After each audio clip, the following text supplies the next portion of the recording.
Amory, it's great to have you in Australia again. I know you've been here many times before, and you've been very influential in this area since probably 1970s, and you certainly had an influence on my career over the decades. How did you get into this whole energy efficiency space in the first place? What was the burning platform that got you? Well, when the oil embargo of '73 broke on the world like a thunderclap, I'd already been thinking for a while about energy and realizing that it was a sort of master key for unlocking the tangled issues of resources, security, environment development, economy. And it became obvious in the early '70s that most of the energy we use is wasted, and correcting the waste would be a much simpler solution than increasing and cleaning the supply. Of course, now we get to do both, and the clean supply is growing exponentially. It's just off the charts how fast it's going. Nobody can keep up with that speed.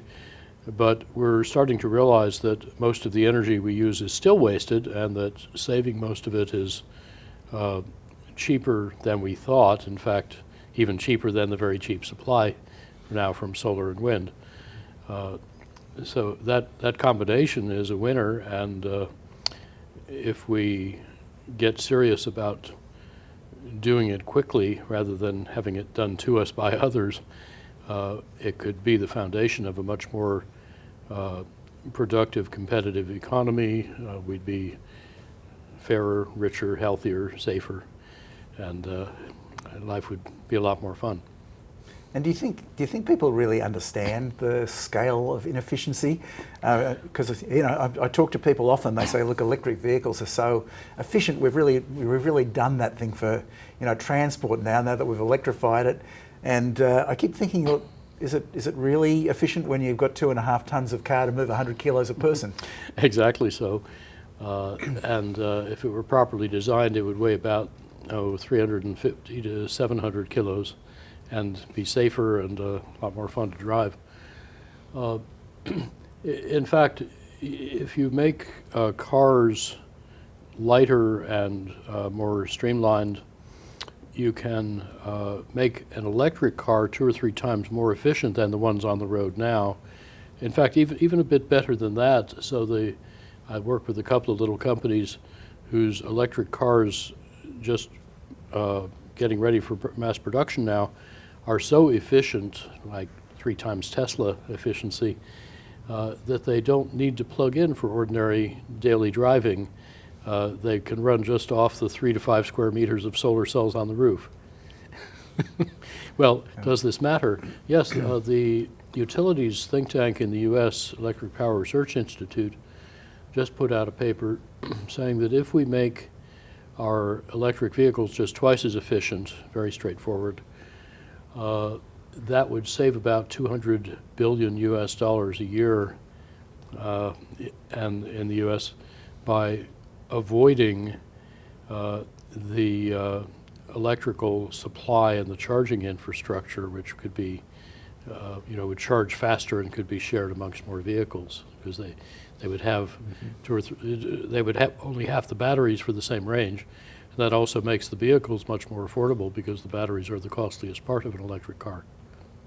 I've been watching people's response to your integrative design, and I think it's a combination of sort of amazement and dawning of the obvious.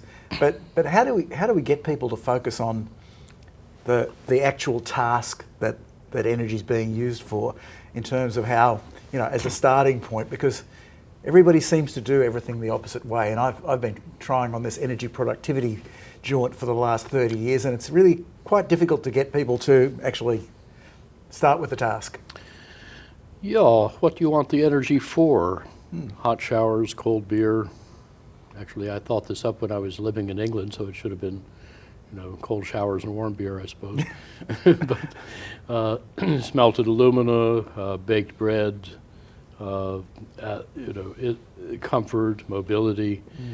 These are the services that the end-use tasks that we want energy for. Nobody wants just lumps of coal or barrels of sticky black goo or raw kilowatt hours. You want the things that it can do for you. And then it makes sense to ask, well, how much energy, of what quality, at what scale, from what source, if used in a way that saves money, is going to do each task in the cheapest way? That's a very different question, and it gives a completely different answer. It tells you that we ought to be using renewable, benign, available sources that can give us a highly resilient supply and not cause pollution, not cause climate change, and give us just nothing to worry about. Yeah, we still have a lot of that sort of supply side led thinking in Australia. Like everyone's talking about the massive amount of transmission that they want to build to support electrification and renewables. Do you think that there might be an opportunity to cut back on some of that centralised infrastructure if we got the efficiency side right? Very much so. Using electricity efficiently, many times more efficiently, is on the cards and very profitable to do, and making it nearer where you use it, like the 30+% already made on rooftops. That is resilient. 98, 99% of the power glitches originate in the grid. So if you don't need to haul electricity hundreds of kilometers, there's a lot less to go wrong. It's just coming off your roof.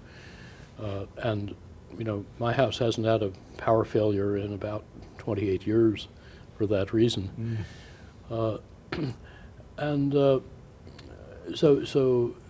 right-sized supply that is near where you need it and efficient use both displace long-distance transmission. And this is already a major trend. Europe is expected to cut the median size of power plants over the next couple of decades by about 95%, and 2/3 of the power supply will feed directly into the distribution system without needing the big transmission wires. That said, there are also some advanced transmission techniques that can make the task of debottlenecking the grid much easier. And just yesterday in the U.S., the Federal Energy Regulatory Commission announced new rules that say you have to consider those new methods. For example, one that we're actually advised the maker of the technology, so I'm not independent on this one, has a new kind of power line that can carry several times more power on a wire, and you can put it in with standard tools and equipment and skills on the existing pylons. So you just reconductor the pylons you've already got, but you get several times more power transmitted over it, and with only half the loss, so the economics are very good. And that will often be able to decongest the grid enough to put in renewables that are now blocked from access without having to do a whole new right-of-way that gets in the way of farmers and causes conflict. The renewables are getting much cheaper, and I've heard people say as we're starting to electrify everything, that renewables are so cheap, and solar is particularly so cheap, that we don't need to worry about energy efficiency of buildings anymore, that we just put in more renewables as much as we need, and then even if you've got the house that's like a tent, you just put in air conditioning and run. So what's your thought about this sort of? That's a very expensive electrify everything approach. Well, first of all, you don't electrify quite everything because, for example, there's a lot of industrial heat that can be done directly with solar steam, for example, and that now goes up to 500 degrees and very soon 1,000 degrees. So that'll run most industrial processes more efficiently than even a heat pump using electricity. But this notion that renewables are so cheap, you don't need to use them efficiently is actually not correct. Yes, they're very cheap compared to fossil or nuclear. However, you still need to deliver them, which is most of the cost, and efficiency is even cheaper. In fact, a lot of efficiency has a negative cost. That is, making a very efficient building can often cost less to construct than an inefficient one, let alone to operate. I live in such a house. It was slightly cheaper to build with no heating system in a climate in the Rocky Mountains, 2,200 meters up, where at that time it went to minus 44 Celsius on occasion. But inside we've grown 81 banana crops, passive solar bananas, with no heating system. And the reason it's cheaper to build is that you save more construction costs leaving out the heating system than you pay for the efficiency that gets rid of the heating system. The same thing works fine in, say, Bangkok. Everyone in Australia lives in a climate somewhere between Bangkok and Old Snowmass, Colorado, so that's rather an encouraging example. I have a... And by the way, I've been to your wonderful house. It's beautiful apart from being incredibly efficient. Yeah, it's really fun to sit there leaning forward for mangoes and backward for papayas and while it's blizzarding outside and you know you're not stealing from your kids. Or I drive a carbon fiber car from BMW, electric car, that's quadrupled efficiency, but it doesn't cost extra because the carbon fiber that makes it so light and is supposedly too dear to use is actually paid for by simpler manufacturing and fewer batteries to move less weight around. Or let's take an industrial example. Half the world's electricity runs motors, half of that runs pumps and fans. But if you make the pipes and ducts that the pumps and fans move fluids through fat, short, and straight instead of thin, long, and crooked, the friction goes down 80 to 90 odd percent, 97 in my house. And the result of that is that if everybody did it, you'd save about a fifth of the world's electricity. Or if you then leverage that into new, tiny, very efficient motor systems to meet the reduced load, then you'd save about a third of the world's electricity, just in that use of pumps and fans. Yep. Well, none of this is in our climate models or our government studies or our industry forecasts. There's only one engineering textbook published in Australia in 2009, I fear it might be out of print by now, that even mentions this approach. And you know, I teach it at Stanford, but it isn't widely taught or practiced.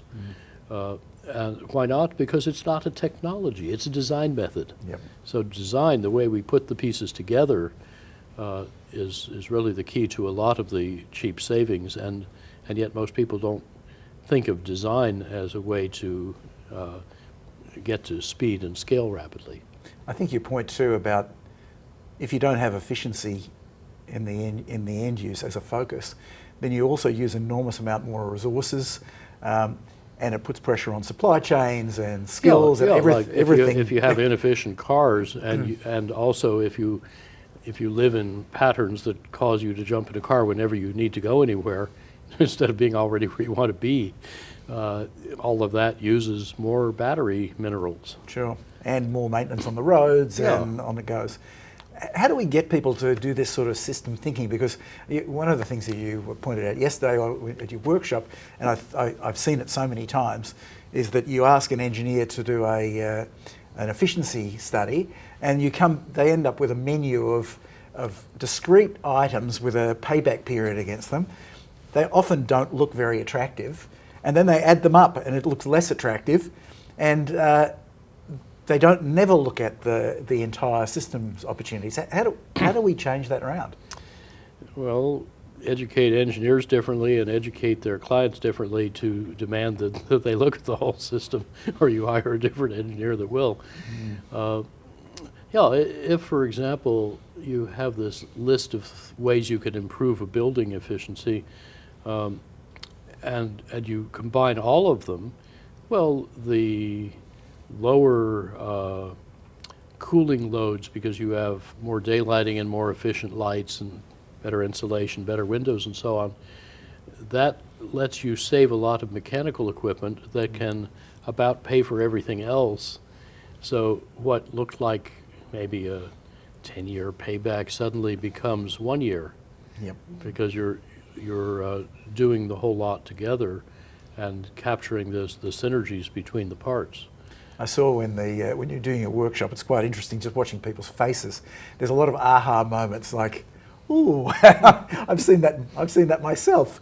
One of the things that having been in the field almost as long as you have, Amory, and I asked you this when I was over in Aspen, when you the point that you made about there being an abundance of stupidity and that being a very unlimited resource, how do you keep optimistic? Because I just see stuff. When you consider how much we could have done over the last 50 years that you've been in this area, 40 years that I've been in it, I can't help thinking, if we could have done the things that that were possible over that time, we would have this climate change would not be even a big issue for us. How do you keep optimistic, and what's the? Well, I'm not actually optimistic or pessimistic. Those are different sides of the same coin, which is a kind of irresponsible surrender to fatalism, as Dave Brower put it. I live instead in a spirit I call applied hope.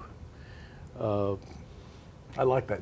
Yeah, as opposed to theoretical hope or mere glandular optimism. Yep. There was a Welsh development economist who said to be truly radical is to make hope possible, not despair convincing. Yep. And there was a lovely sort of Taoist remark by a chap called Michael C. Muhammad, whoever he is or was, who apparently said or wrote, says the internet, everything is going to turn out all right in the end. If it's not all right now, it's not the end yet. Yes, I love Don't that. let it bother you, just keep on going. Yeah. So, Frankie LePay said that hope is a stance, not an assessment, but it's a very good stance to come from. I love that.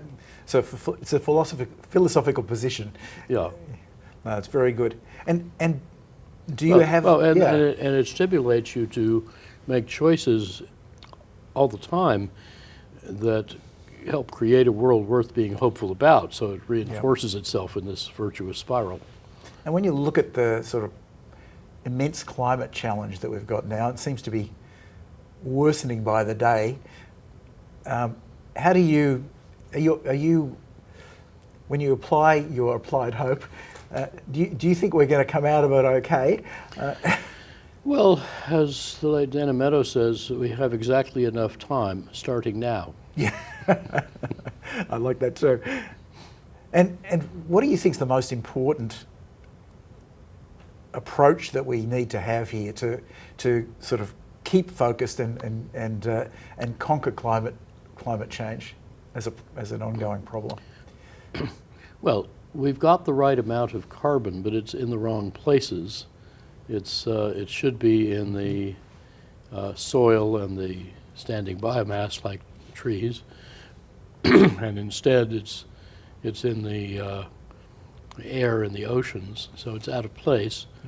To get the carbon in the right place, we need to enjoy the extraordinarily rapid now transition towards renewable energy, first for electricity, and International Energy Agency now says that by 2028 will be about 42% renewable electricity.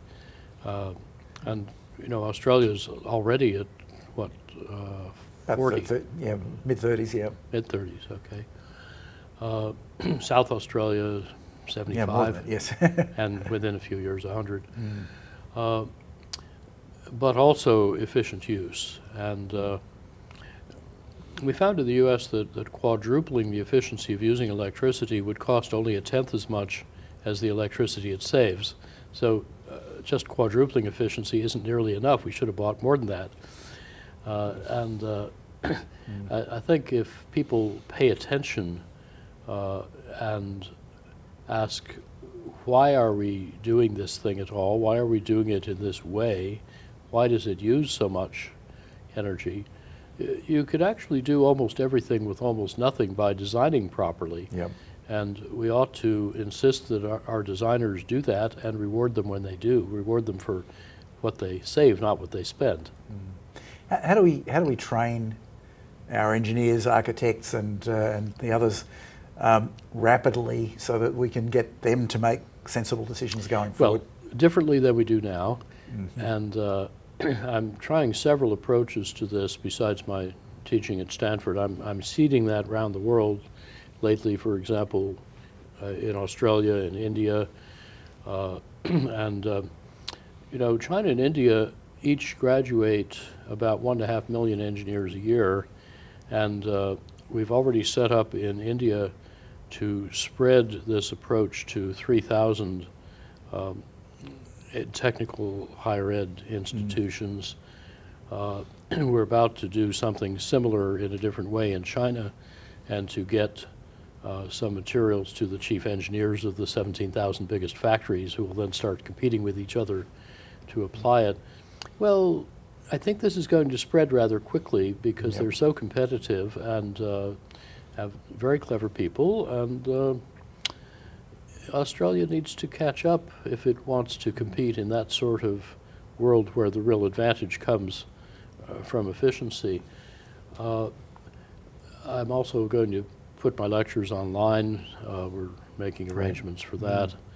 And I think there are a lot of engineers of all ages and other designers who will find the material intriguing enough that they will really be tempted to try it. Maybe the most fun part of it is that you can get a lot of super efficient design without going back to school to learn any new theory. It just shows up in, say, a picture of a pipe layout, and any plumber or pipe fitter can look at it and understand what it does and say, I could do that. Yep. Then they can go do it, and I think provide much better value. Well, I certainly intend to bring your integrative design course to Australia.